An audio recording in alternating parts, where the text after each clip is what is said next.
조합제TV 시청자 여러분 안녕하십니까. 2021년 5월 21일 밤 9시 30분입니다. 이준석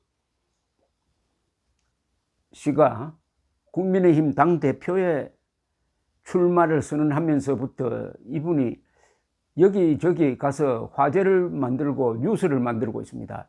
정치인이 뉴스를 만들고 기자들을 데리고 다니게 되면 아주 성공합니다. 일단 화제의 중심에 서 있다는 점에서 상당히 성공적입니다. 그리고 일반인 여론조사에서는 지금 당대표 선호도가 1위로 나오고 있습니다. 그러나 국힘당 국민의힘 지지층에서는 나경원 씨가 1등, 2등이 이준석. 어쨌든 나경원, 주호영 그리고 이준석 이 세 사람이 3강 구도를 보이고 있는데, 오늘 또 이준석 그리고 진중권 이 두 사람이 티각태각했습니다. 두 사람 다 문재인 정권을 예리하게 비판한 점에서는 같은데, 하나 다른 게 이 남녀 성문제, 페미니즘이라고 그러죠. 이 문재인 정권의 페미니즘 정책에 비판하는 방식에 있어서는 좀 다릅니다. 오늘 또 그걸 가지고 두 사람이 논쟁을 벌였는데, 이게 상당히 흥미롭습니다. 그리고 이 많은 이 공부가 되기도 합니다. 진중권 전 동양대 교수는 어제 자신의 페이스북에 할당제 문제를 제기를 했는데, 왜 이 말이 나왔느냐 하면은, 어제 이준석 전 최고위원, 미래통합당 최고위원이 출마 선언문에서 이런 대목을 집어넣었습니다. 상당히 도전적입니다. 청년, 여성, 호남 할당제를 하겠다는 공약에 여의도에 익숙하지 못한 어떤 보편적인 청년과 어떤 보편적인 여성, 어떤 보편적인 호남 출신 인사의 가슴이 뛰겠습니까? 오히려 남녀노소를 가리지 않고 인재를 널리 경쟁 선발하겠다는 원칙을 천명하고, 실력만 있으면은 어떠한 차별도 존재하지 않도록 하겠다는 공정함으로 모두의 가슴을 뛰게 만듭시다. 즉, 청년이라고 해서, 여성이라고 해서, 호남 출신이라고 해서 할당제란 특혜를 주어서는 안 된다. 오로지 실력 위주로 공정한 선발 기준만 천명하면 되는 것이다. 이런 주장을 한 데 대해서 진중권 교수는 이렇게 비판하고 나왔습니다. 할당제 자체가 공정하다는 게임 규칙이 실은 공정하지 못하다는 인식에서 만들어진 제도다. 이준석은 이 부분에 대한 인식 자체가 없다. 아예 공부를 안 하니 인식 수준이 천박할 수밖에 없다라고 아주 맹공을 퍼붓습니다. 그러면서 대한민국에 지금 공식적으로 여성을 차별하는 제도가 있나? 외려 남자들이 차별받는다고 지금 아우성이다. 이준석의 공약은 이미 이루어진 상태다. 그것도 과도하게 라고 비판을 했습니다. 그러면서, 그런데 그 공정하다는 경쟁의 결과가 이상하게도 늘 불평등하게 나온다. 그래서 OECD의 모든 국가에서 젠더 쿼터를 시행하는 것이라고 주장을 했습니다. 그런데 이 문제에 대해서는 사람들마다 생각이 다를 겁니다. 진중권 교수는 아직도 여성이 불평등한 대우를 받고 있다는 것이고, 이준석 씨는 그렇지 않다는 것이고 하니까 현상을 보는 눈이 사실 인식에서부터 두 사람이 근본적으로 차이가 나고 있습니다.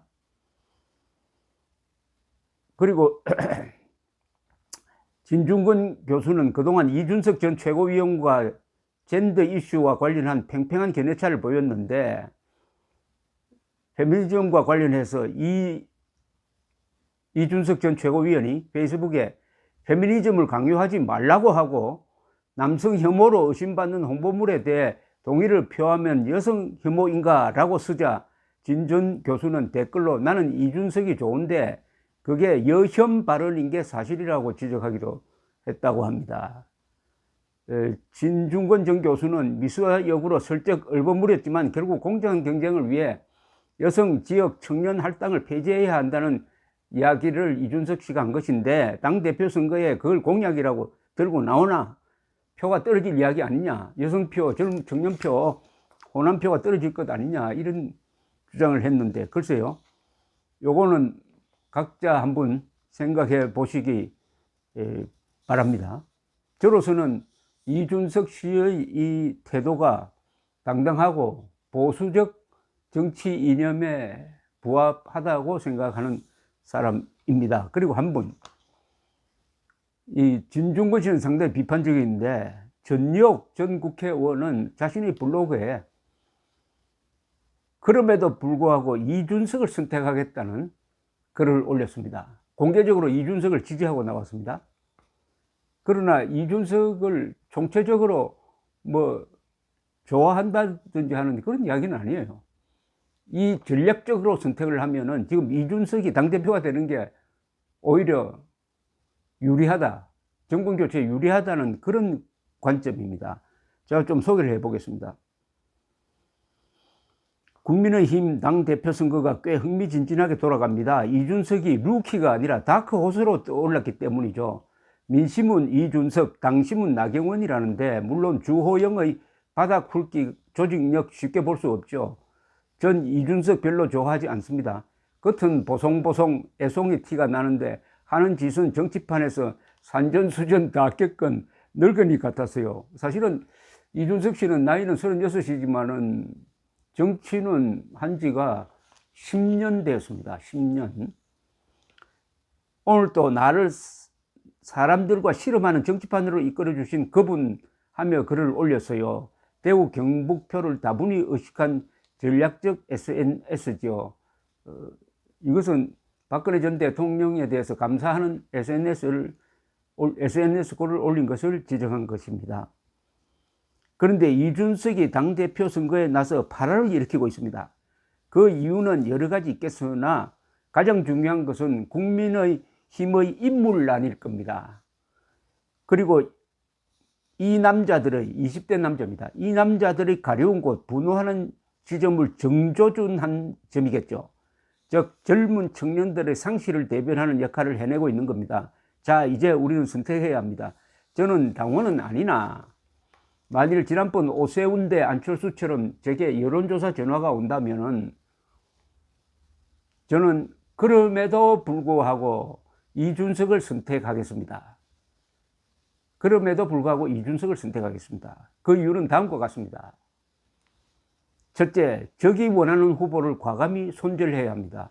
나경원 후보는 민주당이 전략적으로 선호하는 후보입니다. 이준석이 국민의힘 당대표가 되는 순간 민주당 송영길 후보는 늙은 노회한 대표가 됩니다. 민주당은 낡은 당, 적폐청산 대상이 됩니다. 둘째, 국민의 변화는 바로 사람입니다. 꼰대 정당의 개혁 쇄신, 30대 겉으로는 여전히 애티가 나는 이준석이 딱입니다. 장미의 이름만으로 보수가 남지 않기 위해, 지킬 것이 있는 보수의 존립을 위해 보수는 과감한 변화를 선택해야 합니다. 별로 지킬 것 없는 이준석이 혹시라도 저 장미꽃잎처럼 정권 교체를 위해 산화할지 누가 알겠습니까? 이 전유옥 씨의 글 중에서 요게 상당히 물에 싹 들어옵니다. 이준석이 국민의힘 대표가 되는 순간 민주당 송영길 대표는 늙은 노회한 대표가 됩니다. 민주당은 낡은 당, 적폐청산 대상이 됩니다. 글쎄요, 어떻게 될지 모르겠는데 어쨌든 이 비유가 아주 그림에 딱 그려집니다. 물론 지금 당원 컷오프 10명의 후보가 지금 당대표로 나왔는데 5월 말에 가면은 그 중에 컷오프라 해가지고 5명만 뽑아서 본선으로 올립니다. 그럴 때는 일반 여론조사 50%, 그리고 당원 여론조사 50%를 합산합니다. 그리고 6월 초에 결선을 할 때는 일반인 30%, 일반인 여론조사 30%, 그리고 당원 여론조사 70%를 합산해가지고 결정을 하게 되어 있습니다. 지금 식으로 가면 5명에는 이준석 씨가 뽑힐 가능성이 높아 보입니다. 그럼 본선에서 5명이 어떻게 결투를 하느냐가 아주 관심거리인데, 어쨌든 지금 국민의힘은 이준석 돌풍으로 해가지고 상당히 국민들이 관심을 모으고 이미 흥행에 성공하고 있습니다. 그 결과가 이준석 당대표 당선으로 나오면 그것은 상당한 파문을 일으키게 될 것이라고 생각을 하는데, 과연 당대표가 이게 국회의원도 한 번도 한 적이 없는 사람이, 더구나 앞으로 이 대선 후보 경선을 치러야 될 사람이 과연 재기발랄한 이준석 씨가 맞느냐, 아니면은 경험 많은 나경원이나 주호영 같은 사람이 맞느냐. 아마 국민이나 이 당원들이나 상당히 머리가 복잡해질 것 같지만은 역시 이번 경선 과정에서 토론을 여러 번 하게 될 겁니다. 그러면은 어느 방향으로 이 민심이나 당심이 쏠려서 아마 나름대로의 최선의 선택을 저는 할 수 있을 것이라고 생각합니다. 감사합니다.